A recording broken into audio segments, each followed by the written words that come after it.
Welcome back to സാലം learning അനിറ്റമീസ് ആണ്. അപ്പോൾ നമുക്ക് ബേസിക് ആയിട്ട് കുറച്ച് സയൻസ് പഠിക്കാം. നമുക്കറിയാം നമ്മുടെ ബേസിക് സയൻസ് ഇങ്ങനെ വൺ ബൈ ആയിട്ട് നമ്മളിങ്ങനെ കംപ്ലീറ്റ് ചെയ്തുകൊണ്ടിരിക്കുകയാണ്. അടുത്ത മാസം നമ്മുടെ ഓണപരീക്ഷയാണ്. അപ്പോൾ അതിന് മുന്നോടിയായിട്ട് നമുക്ക് എല്ലാ കാര്യങ്ങളും ഫുൾ സിസ്റ്റമാറ്റിക് ആയിട്ട് പഠിച്ചാൽ മാത്രമേ നമുക്ക് എക്സാമിന് നല്ല മാർക്ക് കിട്ടത്തുള്ളൂ അല്ലേ. അപ്പോൾ ഇന്ന് മിസ് വന്നിരിക്കുന്നത് നമ്മുടെ 4th യൂണിറ്റ് ആയ വെൻ ലൈറ്റ് റിഫ്ലെക്ട്സ് അഥവാ പ്രകാശം പ്രതിപദിക്കുമ്പോൾ എന്ന് പറയുന്ന ചാപ്റ്ററിൽ എക്സാമിന് വളരെയധികം വരാൻ ചാൻസ് ഉള്ള പ്രധാനപ്പെട്ട കുറച്ച് ഭാഗങ്ങളാണ്. അപ്പോൾ മക്കൾ എല്ലാവരും എന്ത് ചെയ്യുക, സ്കിപ്പ് ചെയ്യാതെ മുഴുവനായിട്ട് കാണാൻ വേണ്ടി ശ്രമിക്കുക. അതുപോലെ തന്നെ ഇഷ്ടപ്പെട്ടാൽ നിങ്ങൾ നിങ്ങളുടെ ഫ്രണ്ട്സിന് അയച്ചു കൊടുക്കാനും നോക്കുക. നമുക്കറിയാം ഈ ഒരു പാഠഭാഗത്തിന്റെ പേര് കേൾക്കുമ്പോൾ തന്നെ എന്തിനെ പറ്റിയായിരിക്കും നമ്മൾ ഈ ഒരു പാഠഭാഗത്ത് പഠിക്കുന്നത്? ലൈറ്റിനെ പറ്റിയാണ് നമ്മൾ പഠിക്കുന്നത്. ലൈറ്റിന്റെ കുറച്ച് പ്രോപ്പർട്ടീസ്, അതുപോലെ തന്നെ പ്രകാശം എല്ലാ വസ്തുക്കളിലൂടെയും ഏത് രീതിയിലാണ് കടന്നു പോകുന്നത്, അതിൻ്റെയൊക്കെ ബേസിൽ എങ്ങനെ നമുക്ക് ഒബ്ജക്റ്റിനെ ഡിവൈഡ് ചെയ്യാം, പിന്നെ എന്താണ് റിഫ്ലക്ഷൻ, അങ്ങനെ റിഫ്ലക്റ്റ് ചെയ്തു പോകുന്ന ലൈറ്റിന്റെ കുറച്ച് പ്രത്യേകതകൾ, പ്ലെയിൻ മിറർ, അങ്ങനെ കുറേ കാര്യങ്ങൾ നമ്മൾ ഈ ഒരു പാഠഭാഗത്ത് നമ്മൾ പഠിക്കുന്നുണ്ട്. അപ്പോൾ ഏറ്റവും ആദ്യം നമുക്ക് എന്ത് ചെയ്യാം, ഈ പറയുന്ന പ്രകാശം കടന്നു പോകുന്നുണ്ടോ അല്ലെങ്കിൽ കടന്നു പോകുന്ന ആ ഒരു റേറ്റിനനുസരിച്ച് നമ്മുടെ ചുറ്റുമുള്ള മെറ്റീരിയൽസിനെ അല്ലെങ്കിൽ നമ്മുടെ ചുറ്റുമുള്ള ഒബ്ജക്റ്റിനെ നമുക്ക് മൂന്നായിട്ട് നമുക്ക് ഡിവൈഡ് ചെയ്യാം അല്ലെങ്കിൽ മൂന്നായിട്ട് നമുക്ക് തരംതിരിക്കാം. അപ്പോൾ അതിനുവേണ്ടി നിങ്ങൾക്ക് ഇവിടെ ഇതാ 3 ചിത്രം കാണുന്നുണ്ട്. അപ്പം ഓരോന്നിനും മിസ് ഇതാ ഓരോ പേര് കൊടുത്തു, A, B, C. ഈ 3 ചിത്രത്തിലും നിങ്ങൾ ഇവിടെ കാണുന്നുണ്ടോ ഒരു എന്താ പറയുക, ഒരു ബോക്സ് നിങ്ങൾ ഇവിടെ കാണുന്നുണ്ടോ? ഈ ബോക്സ് ആണ് നമ്മുടെ ഒബ്ജക്റ്റ് ആയിട്ട് നമ്മൾ കൺസിഡർ ചെയ്യേണ്ടത്. ഇതാണ് നമ്മുടെ ഒബ്ജക്റ്റ്. ഇനി നമുക്ക് ഒന്നാമത്തെ ചിത്രം നോക്കാം. ഒന്നാമത്തെ ചിത്രത്തിൽ നമുക്ക് ഇതാണ്ടേ ഒരു ടോർച്ച് കാണുന്നുണ്ട്, അതായത് ഒരു ലൈറ്റ് സോഴ്സ് കാണുന്നുണ്ട്. ആ ലൈറ്റ് സോഴ്സിൽ നിന്നും ഇതാ ലൈറ്റ് എവിടെ വന്ന് ഹിറ്റ് ചെയ്യുന്നുണ്ട്? ആ ഒബ്ജക്റ്റിൽ വന്ന് ഹിറ്റ് ചെയ്യുന്നുണ്ട്. ഇവിടെ നമുക്ക് നോക്കിയാൽ അറിയാം ആ ഒരു ഒബ്ജക്റ്റിൽ എത്ര ലൈറ്റ് വന്ന് ഇൻസിഡന്റ് ചെയ്യുന്നോ അത്രയും ലൈറ്റ് എന്താണ് ആ ഒബ്ജക്റ്റിന്റെ ഉള്ളിൽ കൂടെ അപ്പുറത്തേക്ക് പോകുന്നുണ്ട്. ഒന്ന് നമുക്ക് എണ്ണി നോക്കാം അല്ലെ. ഇവിടെ എത്ര ലൈറ്റ് വന്ന് ഹിറ്റ് ചെയ്യുന്നുണ്ട്? 5 എണ്ണം ഇവിടെ ഉണ്ട്. ഇവിടെ ഇപ്പം നിങ്ങൾ ഇങ്ങനെ എണ്ണി നോക്കിയാൽ തന്നെ നമുക്ക് മനസ്സിലായി 5 ലൈറ്റ് ഇവിടെ വന്ന് ആ ഒരു ഒബ്ജക്റ്റിൽ വന്ന് തട്ടുന്നുണ്ട്. എന്നിട്ട് എത്ര എണ്ണം ആ ഒരു ഒബ്ജക്റ്റിന്റെ ഉള്ളിൽ കൂടെ അപ്പുറത്തോട്ട് പോകുന്നുണ്ട്? നമുക്ക് നോക്കിയാൽ അറിയാം എത്ര എണ്ണം പോകുന്നുണ്ട്. വന്ന് തട്ടുന്നത് എത്രയാണോ അത്രയും എണ്ണം കംപ്ലീറ്റ് ആയിട്ട് ആ ഒരു ഒബ്ജക്റ്റിലൂടെ കടന്നു പോകുന്നുണ്ട്. അതിന്റെ അർത്ഥം എന്താണ്? ഈ ഒരു ഒബ്ജക്റ്റ് എന്ന് പറഞ്ഞാൽ പ്രകാശത്തെ പൂർണ്ണമായി കടത്തിവിടുന്ന വസ്തുവാണ്. അപ്പൊ അത്തരത്തില് പ്രകാശത്തെ പൂർണ്ണമായി കടത്തിവിടുന്ന വസ്തുക്കൾക്ക് എക്സാമ്പിൾ ആണ് നമ്മുടെ പ്ലെയിൻ ഗ്ലാസ് എന്നൊക്കെ പറയുന്നത്. ഓക്കെ, അതുപോലെ തന്നെ എന്താണ് നമ്മുടെ വിൻഡോ ഗ്ലാസ്സിൽ കൂടെ എന്താണ് നമുക്ക് നോക്കിയാൽ അപ്പുറത്തെ കാഴ്ചകൾ വളരെ വ്യക്തമായിട്ട് കാണാൻ പറ്റും. അതൊക്കെ കാരണം എന്താണ്? വിൻഡോ ഗ്ലാസ്സിൽ കൂടി ആയിക്കൊള്ളട്ടെ അല്ലെങ്കിൽ നല്ല പ്യുവർ ഗ്ലാസ്സിൽ കൂടി ആയിക്കൊള്ളട്ടെ, ഇവയിലൂടെയൊക്കെ പ്രകാശം പൂർണ്ണമായി കടന്നു വരുന്നുണ്ട്. അപ്പൊ ഇങ്ങനെയുള്ള ഒബ്ജക്റ്റുകളെ അല്ലെങ്കിൽ ഇങ്ങനെയുള്ള മെറ്റീരിയൽസിനെ നമ്മൾ വിളിക്കുന്ന ഒരു പേരാണ് ട്രാൻസ്പാരന്റ് ഒബ്ജക്റ്റ് അല്ലെങ്കിൽ സുതാര്യ വസ്തുക്കൾ എന്ന് പറയുന്നത്. ഇനി നമുക്ക് രണ്ടാമത്തെ ചിത്രം നോക്കാം. രണ്ടാമത്തെ ചിത്രത്തിലും ഇതാണ്ട് നമുക്ക് എന്താണ്, നമുക്കൊരു സോഴ്സ് ഓഫ് ലൈറ്റ്, അതായത് ഒരു ടോർച്ച് കാണുന്നുണ്ട്. ഈ ടോർച്ചിൽ നിന്നും ഇതാണ്ട് നമ്മുടെ ഒബ്ജക്റ്റിലേക്ക് നമ്മൾ നേരത്തെ എണ്ണിയതുപോലെ തന്നെ ഇവിടെ 5 ലൈറ്റ് റേ തന്നെയാണ് വന്ന് പതിക്കുന്നത്. പക്ഷെ ഇവിടെ നമുക്ക് നോക്കിയാൽ അറിയാം ആ ഒബ്ജക്റ്റ് എന്ന് പറയുന്നത് അതിൻ്റെ ആ ഒരു സർഫസിൽ വന്ന് പതിച്ച് എല്ലാ ലൈറ്റിനെയും കടത്തി വിടുന്നില്ല. നേരെ മറിച്ച് കുറച്ചെണ്ണത്തിനെയും മാത്രമേ കടത്തി വിടുന്നുള്ളൂ. അതിൻ്റെ അർത്ഥം എന്താണ്? ഒരു വസ്തു അതിൽ വന്ന് പതിക്കുന്ന പ്രകാശത്തെ ഭാഗികമായി കടത്തി വിടുന്നുണ്ടെങ്കിൽ അത്തരം വസ്തുക്കൾക്ക് ഉദാഹരണമാണ് എന്ത്? നമ്മുടെ ബ്ലർ ആയിട്ടുള്ള അല്ലെങ്കിൽ ഓയിൽ പേപ്പർ എന്നൊക്കെ പറയുന്നത് കേട്ടോ. ഈ ഓയിൽ പേപ്പറൊക്കെ അതിന് ഉദാഹരണമാണ്. ഇനി അങ്ങനെയുള്ള ആ ഒരു മെറ്റീരിയൽസിനെ നമ്മൾ വിളിക്കുന്ന പേരെന്താണ്? ട്രാൻസ്ലൂസന്റ് ഒബ്ജക്റ്റ് അല്ലെങ്കിൽ അർദ്ധധാര്യ വസ്തുക്കൾ. അപ്പൊ നമ്മൾ 2 എണ്ണം നമ്മൾ എന്ത് ചെയ്തു? 2 മെറ്റീരിയൽസ് അല്ലെങ്കിൽ 2 ഒബ്ജക്റ്റുകളെ നമ്മൾ തിരിച്ചറിഞ്ഞു. ഇനി മൂന്നാമത്തെ ചിത്രം നോക്കിക്കേ. മൂന്നാമത്തെ ചിത്രത്തിലും ഇതാണ്ട് നമുക്ക് ആ ഒരു സോഴ്സ് ഓഫ് ലൈറ്റ് കാണാൻ പറ്റുന്നുണ്ട്. നമ്മുടെ ഒബ്ജക്റ്റും ഇവിടെ നമുക്ക് കാണാൻ വേണ്ടി പറ്റുന്നുണ്ട്. ഈ ഒബ്ജക്റ്റിലേക്ക് ഇതാണ്ട് നേരത്തെ നമ്മൾ പറഞ്ഞതുപോലെ തന്നെ 5 ലൈറ്റ് റേസ് വന്ന് പതിക്കുന്നുണ്ട്. പക്ഷേ ഏതെങ്കിലും ഒരു ലൈറ്റ് റേസ് എങ്കിലും അതിൻ്റെ അപ്പുറത്തേക്ക് പോയിട്ടുണ്ടോ? ഇല്ല. അതിൻ്റെ അർത്ഥം എന്താണ്? ഇത്തരം മെറ്റീരിയൽ അല്ലെങ്കിൽ ഇത്തരം ഒബ്ജക്റ്റ് അതിൽ വന്ന് ഇൻസിഡന്റ് ചെയ്യുന്ന ലൈറ്റിനെ കടത്തി വിടുന്നില്ല. അതായത് അത് കംപ്ലീറ്റ് ആയിട്ട് അത് ബ്ലോക്ക് ചെയ്യുകയാണ് ചെയ്യുന്നത്. നമ്മുടെ നോർമൽ ആയിട്ടുള്ള വുഡൊക്കെ ഇല്ലേ, വുഡിൻ്റെ ഉള്ളിൽ കൂടെ അല്ലെങ്കിൽ വുഡിലേക്ക് നമ്മളൊരു ടോർച്ച് ലൈറ്റ് കാണിച്ചാൽ വുഡിൻ്റെ ഉള്ളിൽ കൂടെ ആ ഒരു ടോർച്ച് ലൈറ്റ് അപ്പുറത്തേക്ക് പോകുന്നുണ്ടോ? ഇല്ല. വുഡ് എന്ന് പറഞ്ഞാൽ എന്താണ്? അല്ലെങ്കിൽ നല്ല തടിക്കഷ്ണങ്ങൾ എന്നൊക്കെ പറഞ്ഞാൽ എന്താണ്? അവയൊക്കെ അവിടെ വന്ന് പതിക്കുന്ന പ്രകാശത്തെ കംപ്ലീറ്റ് ആയിട്ട് ബ്ലോക്ക് ചെയ്യുകയാണ് ചെയ്യുന്നത്.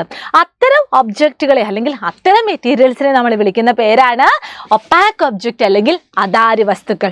അപ്പൊ ഈ മൂന്നെണ്ണം നമ്മൾ ഈ ഒരു ഒറ്റ ഒരു സ്ലൈഡിൽ നമ്മൾ പഠിച്ചിട്ടുണ്ട്. ഇനി നമുക്ക് അത് എന്താണ് എന്ന് കുറച്ചും കൂടി ഡീറ്റെയിൽ ആയിട്ട് പഠിക്കാം. ഫസ്റ്റ് എന്തായിരുന്നു നമ്മൾ പഠിച്ചത്? യെസ്, പ്രകാശം നന്നായി കടത്തിവിടുന്ന വസ്തുക്കളാണ് സുതാര്യ വസ്തുക്കൾ. That means object that transmit light completely. ഇവിടെ നിങ്ങൾ ഓർത്തിരിക്കേണ്ട പേരെന്താണ്, അല്ലെങ്കിൽ ഓർത്തിരിക്കേണ്ട പോയിന്റ് എന്താണ്? കംപ്ലീറ്റ് ആയിട്ടാണ് ഇവിടെ പ്രകാശം കടത്തിവിടുന്നത്. എക്സാമ്പിൾസ് ഒക്കെ നിങ്ങൾ എന്ത് ചെയ്യുക? നോട്ട് ചെയ്യുക. നമ്മുടെ പ്ലെയിൻ ഗ്ലാസ്, പ്ലാസ്റ്റിക് ഷീറ്റുകൾ, വെള്ളം, വായു, ഇവയൊക്കെ എന്താണ്? ട്രാൻസ്പാരന്റ് ഒബ്ജക്റ്റുകൾക്ക് എക്സാമ്പിൾ ആണ്. ഇനി അടുത്തത് എന്തായിരുന്നു നമ്മൾ പഠിച്ചത്? പ്രകാശം കടത്തിവിടാത്ത കുറച്ച് ഒബ്ജക്റ്റുകൾ നമ്മൾ പരിചയപ്പെട്ടായിരുന്നല്ലേ. അതായത് ആ ഒരു സർഫസിൽ എത്ര ലൈറ്റ് വന്നാലും അതിനെ അത് ബ്ലോക്ക് ചെയ്ത് വെച്ചിരിക്കുക. ആ ഒരു സർഫസിന്റെ ഉള്ളിൽ കൂടി, അല്ലെങ്കിൽ ആ ഒരു ഒബ്ജക്റ്റിന്റെ ഉള്ളിൽ കൂടെ ആ ഒരു പ്രകാശം അപ്പുറത്തേക്ക് കടത്തിവിടുന്നില്ല. അപ്പൊ അത്തരം വസ്തുക്കളെ നമ്മൾ എന്താ വിളിക്കുന്നത്? അതായത് പ്രകാശം കടത്തിവിടാത്ത വസ്തുക്കളെ വിളിക്കുന്നതാണ് അധാര്യ വസ്തുക്കൾ, അല്ലെങ്കിൽ ഒപ്പാക് ഒബ്ജക്റ്റ് എന്ന് പറയുന്നത്. That means the object which do not transmit light are called opaque object. Examples എന്താണ്? നേരത്തെ നമ്മൾ പറഞ്ഞു വുഡ്, ശരിയാണല്ലേ. പിന്നെ എന്താണ്? കാർഡ്ബോർഡ്, ബുക്ക്, അതുപോലെ തന്നെ എന്താണ്? ടൈല്, ഇവയൊക്കെ എന്താണ്? ഒപ്പാക് ഒബ്ജക്റ്റുകളാണ്. ഇനി നമ്മൾ വേറൊരു ഒബ്ജക്റ്റും കൂടി നമ്മൾ പറഞ്ഞായിരുന്നു. എന്തായിരുന്നു? ഭാഗികമായി മാത്രം പ്രകാശത്തിനെ കടത്തിവിടുന്നു, പാർഷ്യലി ആയിട്ട് മാത്രം പ്രകാശത്തെ, ലൈറ്റിനെ കടത്തിവിടുന്നു. അത്തരം മെറ്റീരിയൽസിൽ അല്ലെങ്കിൽ അത്തരം ഒബ്ജക്റ്റിനെ നമ്മൾ വിളിച്ച പേരായിരുന്നു ട്രാൻസ്ലൂസന്റ് ഒബ്ജക്റ്റ്, അല്ലെങ്കിൽ അർദ്ധധാര്യ വസ്തുക്കൾ എന്ന് പറയുന്നത്. അപ്പൊ എന്താണ് ട്രാൻസ്ലൂസന്റ് ഒബ്ജക്റ്റ് അല്ലെങ്കിൽ അർദ്ധധാര്യ വസ്തുക്കൾ? Object which transmit light partially. അപ്പൊ ഇവിടെ നിങ്ങൾ ഓർത്തിരിക്കേണ്ട പോയിന്റ് എന്താണ്? പാർഷ്യലി, അതായത് ഭാഗികമായിട്ടാണ് ഇവിടെ പ്രകാശത്തെ കടത്തിവിടുന്നത്. അപ്പൊ അതിന് ഉദാഹരണം എന്തൊക്കെയാണിടാ? നമ്മുടെ ഗ്രൗണ്ട് ഗ്ലാസ്, അതായത് ഉരച്ച glass, tissue, wax paper, oil paper, അവയൊക്കെ എന്താണ്? എക്സാമ്പിൾസ് ആണ്. അപ്പൊ ഈ ഒരു പോർഷൻ നിങ്ങൾ നല്ല രീതിയിൽ പഠിക്കുക. അതായത് ചിലപ്പോൾ നമുക്ക് ക്വസ്റ്റ്യൻസ് വരുന്ന എന്താണ്? കുറേ ഒബ്ജക്റ്റുകളെ തന്നിട്ട് അതിനെ സ്യൂട്ടബിൾ ആയിട്ടുള്ള രീതിയിൽ ഇങ്ങനെ തരംതിരിക്കാനായിരിക്കും നിങ്ങളോട് ചോദിക്കാം. അപ്പോൾ അതെന്താണ്? ഇതൊക്കെ നിങ്ങൾ അറിഞ്ഞാൽ മാത്രമേ, അവയുടെ പേരുകൾ അല്ലെങ്കിൽ അവയുടെ ഹെഡ്ലൈൻസ് ഒക്കെ അറിഞ്ഞാൽ മാത്രമേ നമുക്ക് അതിന് അനുയോജ്യമായ രീതിയിൽ നമുക്കതിനെ തരംതിരിക്കാൻ വേണ്ടി പറ്റുള്ളൂ. അതുപോലെ തന്നെ നിങ്ങൾക്ക് എന്താണ്? ഈസി ആയിട്ട് ട്രാൻസ്പാരന്റ് ഒബ്ജക്റ്റിനെ നമുക്ക് ഒപ്പാക് ഒബ്ജക്റ്റിലേക്കൊക്കെ മാറ്റാൻ പറ്റും. ഒരു ഉദാഹരണം പറയുവാണെങ്കിൽ, നമ്മൾ നേരത്തെ പറഞ്ഞു വാട്ടർ. വാട്ടർ എന്ന് പറഞ്ഞാൽ എന്തായിരുന്നു? ജലം എന്ന് പറഞ്ഞാൽ എന്താണ്? ട്രാൻസ്പാരന്റ് ഒബ്ജക്റ്റ് ആണ്. അതായത് അത് സുതാര്യ വസ്തുവാണ്. അതിനകത്തേക്ക് കുറച്ച് കളർ ഇട്ടാൽ എന്താ സംഭവിക്കുക? അത് ഒപ്പാക് ഒബ്ജക്റ്റ് ആയിട്ട് മാറി, അല്ലെങ്കിൽ അത് അധാര്യ വസ്തുവായിട്ട് മാറി. അതുപോലെ തന്നെ എയർ, നമ്മുടെ വായു എന്ന് പറഞ്ഞാൽ എന്താണ്? അതൊരു സുതാര്യ വസ്തുവാണ്, അല്ലെങ്കിൽ അതൊരു ട്രാൻസ്പാരന്റ് ഒബ്ജക്റ്റ് ആണ്. അതിന്റെ ആ ഒരു നല്ല വായുവുള്ള ആ ഒരു റൂമിൽ നമ്മൾ എന്താണ്? ഒരു ചന്ദനത്തിരി കത്തിച്ചു വെച്ചു, അല്ലെങ്കിൽ ഒരു സ്മോക്ക് ക്രിയേറ്റ് ചെയ്താൽ പിന്നെ എന്താണ്? അതൊരു അധാര്യ വസ്തുവായിട്ടാണ് മാറിയത്, അല്ലെങ്കിൽ അതൊരു ഒപ്പാക് ഒബ്ജക്റ്റ് ആയിട്ട് മാറി. ഇങ്ങനെ നമുക്ക് എന്ത് ചെയ്യാൻ വേണ്ടി പറ്റും? സുതാര്യ വസ്തുക്കളെ നമുക്ക് ഒപ്പാക് ഒബ്ജക്റ്റ് അല്ലെങ്കിൽ അധാര്യ വസ്തു ഒക്കെ ആക്കി നമുക്ക് മാറ്റാൻ വേണ്ടി പറ്റും. അപ്പൊ ഈ ഒരു ഭാഗം നിങ്ങൾ എന്ത് ചെയ്യുക? ഉറപ്പായിട്ടും നിങ്ങൾ പഠിക്കണം. ഇനി നമ്മൾ വേറൊരു പ്രധാനപ്പെട്ട ഭാഗമാണ്, നമ്മൾ നേരത്തെയൊക്കെ പറഞ്ഞു, ഒരു ഒബ്ജക്റ്റ് എടുക്കുക, അല്ലെങ്കിൽ ഒരു ബോഡി എടുക്കുക, ഒരു മെറ്റീരിയൽ എടുക്കുക. ആ മെറ്റീരിയലിന്റെ സർഫസിൽ ലൈറ്റ് വന്ന് ഇൻസിഡന്റ് ചെയ്യുന്നു എന്ന് പറഞ്ഞു. അപ്പം നമ്മൾ നേരത്തെ ഒരു സ്പെഷ്യൽ കേസ് പറഞ്ഞായിരുന്നു. എവിടെ ആ ഒരു സർഫസിൽ വന്ന് പതിക്കുന്ന പ്രകാശത്തിനെ മൊത്തം ബ്ലോക്ക് ചെയ്യുന്ന ഒരു ഒബ്ജക്റ്റുകളെ നമ്മൾ പരിചയപ്പെട്ടായിരുന്നു. അതായത് ഒരു ഒബ്ജക്റ്റ് അതിന്റെ സർഫസിൽ ലൈറ്റ് വന്ന് പതിക്കുന്നു, അത് അപ്പുറത്തേക്ക് കടത്തി വിടുന്നില്ല, അത് ബ്ലോക്ക് ചെയ്യുകയാണ്. അതിനെ നമ്മൾ എന്തായിരുന്നു വിളിച്ചത്? ഒപ്പാക് ഒബ്ജക്റ്റ് എന്നാണ് വിളിച്ചത്. അങ്ങനെ ബ്ലോക്ക് ചെയ്യുവാണെങ്കിൽ അവിടെ എന്തായിരിക്കും പിന്നെ സംഭവിക്കുക? അല്ലെങ്കിൽ ആ ഒരു സർഫസിൽ വന്നിട്ടുള്ള ആ ഒരു ലൈറ്റ് റേസിന് പിന്നെ എന്തായിരിക്കും സംഭവിക്കുക? ഒന്ന് ആലോചിച്ച് നോക്കിയിട്ടുണ്ടോ? എന്തായിരിക്കും സംഭവിക്കുക?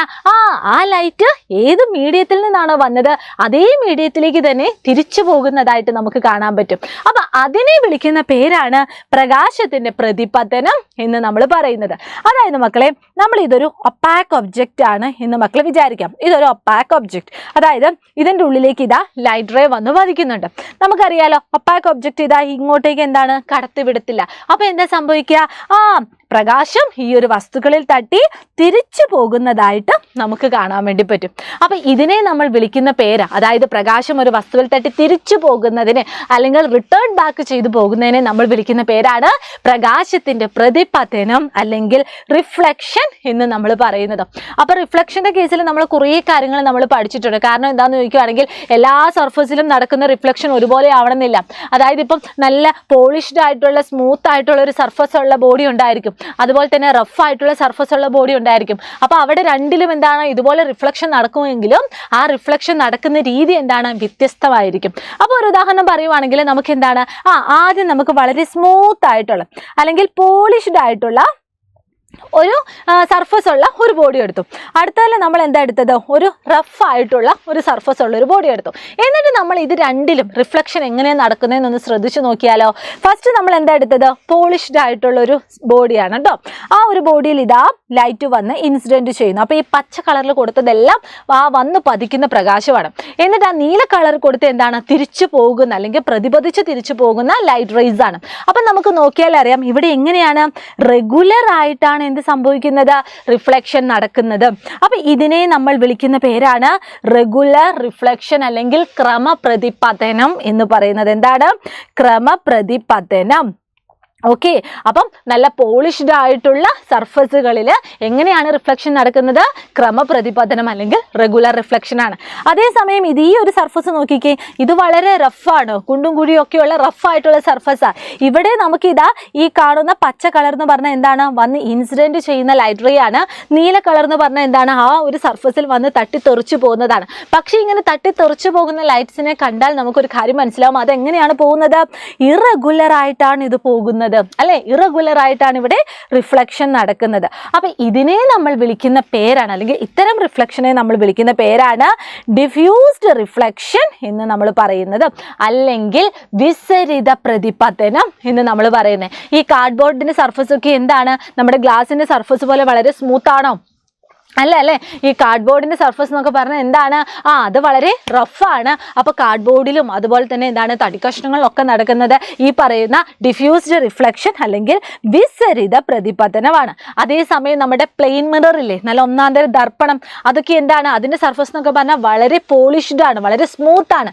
അവിടെയൊക്കെ നടക്കുന്ന റിഫ്ലക്ഷൻ എന്ന് പറഞ്ഞാൽ എന്താണ്? നമ്മളിവിടെ പറഞ്ഞ റെഗുലർ റിഫ്ലക്ഷൻ ആണ്. അപ്പോൾ ഈ റിഫ്ലക്ഷനെ നമ്മൾ രണ്ട് രീതിയിൽ തരംതിരിക്കാനും മക്കൾ എന്ത് ചെയ്യുക? പഠിച്ചു വെക്കുക.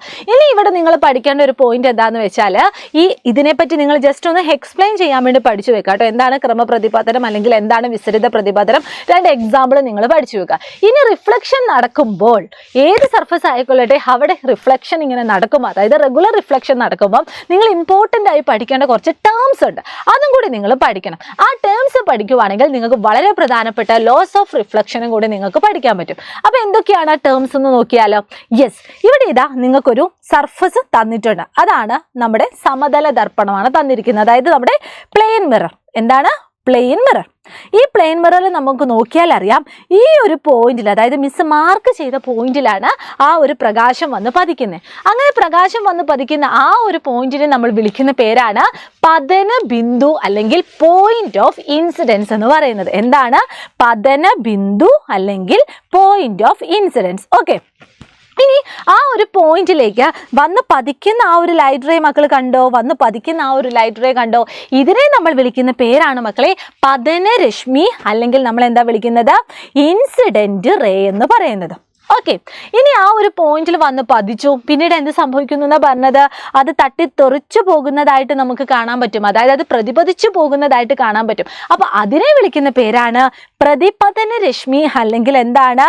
റിഫ്ലക്റ്റഡ് റേ എന്ന് പറയുന്നത്. എന്താണ്? Reflected ray. ഇനി ഈ രണ്ട് റേ കൂടാതെ നമ്മുടെ പതന ബിന്ദു അല്ലെങ്കിൽ പോയിന്റ് ഓഫ് ഇൻസിഡന്റിന് നേരെ ലംബമായിട്ട് എന്താണ്? നമുക്കൊരു റേ കാണാൻ പറ്റും, അതായത് നേരെ 90 ഡിഗ്രിയിൽ കുത്തനെ ലംബമായിട്ടൊരു റേ കാണാൻ പറ്റും. അപ്പൊ അതിനെ നമ്മൾ വിളിക്കുന്ന പേരാണ് ലംബം അല്ലെങ്കിൽ നോർമൽ റേ. അപ്പൊ ഇവിടെ നമ്മൾ 3 റേ നമ്മൾ പറഞ്ഞു. വന്ന് പതിക്കുന്നത് എന്താണ്? ഇൻസിഡന്റ് റേ അല്ലെങ്കിൽ പതനരശ്മി. തട്ടിത്തെറിച്ചു പോകുന്ന എന്താണ്? പ്രതിപതന രശ്മി അല്ലെങ്കിൽ റിഫ്ലക്റ്റഡ് റേ. അതിന് ലംബമായിട്ടുള്ളതാണ് നമ്മുടെ ലംബം അല്ലെങ്കിൽ നോർമൽ. ഈ റേസിന്റെ കൂടത്തിൽ തന്നെ നിങ്ങൾ എന്താണ്? 2 ആംഗിൾസും കൂടി നിങ്ങൾ പഠിക്കുക. എത്ര ആംഗിൾ ഉണ്ട്? 2 ആംഗിൾ ഉണ്ട്. ഈ ആംഗിൾ പറയുന്നത് എപ്പോഴും എന്താണ്? നമ്മുടെ ലംബം അല്ലെങ്കിൽ നോർമലിന്റെ ബേസിലാണ്. ഇവിടെ 2 ആംഗിൾ ഉണ്ട്. ഫസ്റ്റ് ആംഗിൾ എന്താണെന്ന് ചോദിച്ചാൽ നമ്മുടെ ഇൻസിഡന്റ് റേ അല്ലെങ്കിൽ നമ്മുടെ പതനരശ്മിക്കും ലംബത്തിനും ഇടയിലുള്ള ആംഗിളിനെയാണ് നമ്മൾ പതന കോൺ അല്ലെങ്കിൽ ആംഗിൾ ഓഫ് ഇൻസിഡൻസ് എന്ന് പറയുന്നത്. എന്താണ്? പതന കോൺ അല്ലെങ്കിൽ ആംഗിൾ ഓഫ് ഇൻസിഡൻസ്. ഓക്കെ, അപ്പോൾ ഒരു ആംഗിൾ കിട്ടി. ഇനി രണ്ടാമത്തെ ആംഗിൾ എന്താണ്? നമ്മുടെ നോർമലും അതുപോലെ തന്നെ പ്രതിപതന രശ്മി, അതായത് ഇങ്ങനെ തട്ടിത്തെറിച്ചു പോകുന്ന ആ ഒരു രശ്മിക്കും ഇടയിലുള്ള ആംഗിൾ, ഇതിനെയാണ് നമ്മൾ എന്ത് വിളിക്കുന്നത്? പ്രതിപതന കോൺ അല്ലെങ്കിൽ ആംഗിൾ ഓഫ് റിഫ്ലക്ഷൻ എന്ന് പറയുന്നത് എന്താണ്? Angle of reflection. അപ്പം നമ്മൾ റിഫ്ലക്ഷൻ്റെ കേസിൽ 3 റേയും ഉണ്ട്, 2 ആംഗിളും ഉണ്ടെന്ന് പറഞ്ഞു. അപ്പം നമുക്ക് ഈസി ആയിട്ട് ആ ഒരു ലോ ഓഫ് റിഫ്ലക്ഷനും കൂടി പറയാൻ പറ്റും. എന്താണ് ലോ ഓഫ് റിഫ്ലക്ഷൻ എന്ന് പറഞ്ഞാൽ, ഒരു ലോ പറയുന്നത് ഈ പറയുന്ന റേസ് അല്ലെങ്കിൽ ആ പറയുന്ന കിരണങ്ങളുടെ ബേസിലാണ്.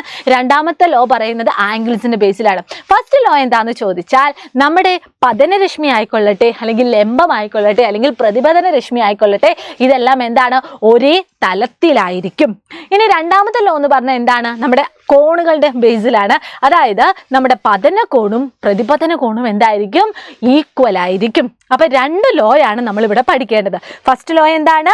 ആംഗിൾ ഓഫ് ഇൻസിഡൻസും ആംഗിൾ ഓഫ് റിഫ്ലക്ഷനും ഈക്വൽ ആയിരിക്കും. അതായത് ആംഗിൾസിന്റെ ബേസിൽ എന്താണ്? അവ നമുക്കറിയുന്ന 2 ആംഗിളും സെയിം ആയിരിക്കും, ഈക്വൽ ആയിരിക്കും. രണ്ടാമത്തെ ലോ എന്താണ്? നമ്മുടെ റേസിന്റെ കേസിലാണ് പറയുന്നത്. അതായത് incident ray, reflected ray, normal at the point of incidence are the same plane. Okay, അത് 3ഉം എന്താണ്? ഒരേ തലത്തിലായിരിക്കും. അപ്പം നമുക്ക് ഈ പറയുന്ന റിഫ്ലക്ഷൻ്റെ ബേസിലുള്ള ആ ടേംസ് ഒക്കെ അറിയുവാണെങ്കിൽ നമുക്ക് ഈസി ആയിട്ട് എന്താണ്? നമ്മുടെ പ്രതിപതന നിയമങ്ങൾ അല്ലെങ്കിൽ ലോസ് ഓഫ് റിഫ്ലക്ഷൻ നമുക്ക് ഈസി ആയിട്ട് എഴുതാവുന്നതേ ഉള്ളൂ. അപ്പോൾ ഈ 2 ഭാഗങ്ങൾ, അതായത് നമ്മുടെ ഒബ്ജക്റ്റിനെ നമ്മൾ ക്ലാസിഫൈ ചെയ്യുന്നതും അതുപോലെ തന്നെ നമ്മുടെ റിഫ്ലക്ഷനെ പറ്റിയുള്ള കാര്യങ്ങൾ നിങ്ങൾ എന്ത് ചെയ്യുക? ഉറപ്പായിട്ട് നിങ്ങൾ പഠിച്ചിട്ട് പോകണം. കാരണം ഇത് വളരെ ഇമ്പോർട്ടൻ്റ് ആണ്. എക്സാമിന് ഇതിൻ്റെ ബേസിൽ ക്വസ്റ്റ്യൻസ് ഉണ്ടാകും. അപ്പോൾ ഇന്നത്തെ ക്ലാസ് നിങ്ങൾക്ക് ഉപകാരപ്രദമായി എന്ന് മിസ് വിശ്വസിക്കുന്നു. നിങ്ങൾക്ക് ക്ലാസ് ഇഷ്ടമായാൽ നിങ്ങൾ എന്ത് ചെയ്യുക? ജസ്റ്റ് ഒന്ന് ലൈക്ക് ചെയ്യുക, അതുപോലെ തന്നെ നിങ്ങളുടെ ഫ്രണ്ട്സിന് അയച്ചു കൊടുക്കുക കേട്ടോ. ഇനി നിങ്ങളോട് വേറൊരു കാര്യം കൂടി മിസ്സിന് പറയാനുണ്ട്. നമുക്കറിയാം ഇപ്പോൾ ഇതാ 20% ഓഫറാണ് നിങ്ങൾക്ക് വേണ്ടി ഇവിടെ സൈലും ഒരുക്കി വെച്ചിരിക്കുന്നത്. അതായത് നമ്മുടെ അവഞ്ചേഴ്സ് ബാച്ചിൽ ജോയിൻ ചെയ്യാത്ത ഇനിയും കൂട്ടുകാരുണ്ടെങ്കിൽ അവർക്ക് ഇതായിട്ട് എളുപ്പത്തിൽ തന്നെ എന്താണ്? വളരെ കുറഞ്ഞ പൈസ കൊണ്ട് നമുക്ക് എന്താണ്? അവഞ്ചേഴ്സ് ബാച്ച് ജോയിൻ ചെയ്യാൻ വേണ്ടി പറ്റും. അപ്പോൾ കൂടുതൽ ഡീറ്റെയിൽസിന് വേണ്ടി നിങ്ങൾ ഈ താഴെ കാണുന്ന ഫോൺ നമ്പറിൽ കോൺടാക്ട് ചെയ്യുക. നമ്മുടെ റിവിഷൻ ക്ലാസ്സുകളും അതിനോടനുബന്ധിച്ച് previous year question paper discussions ഒക്കെ എന്താണ്?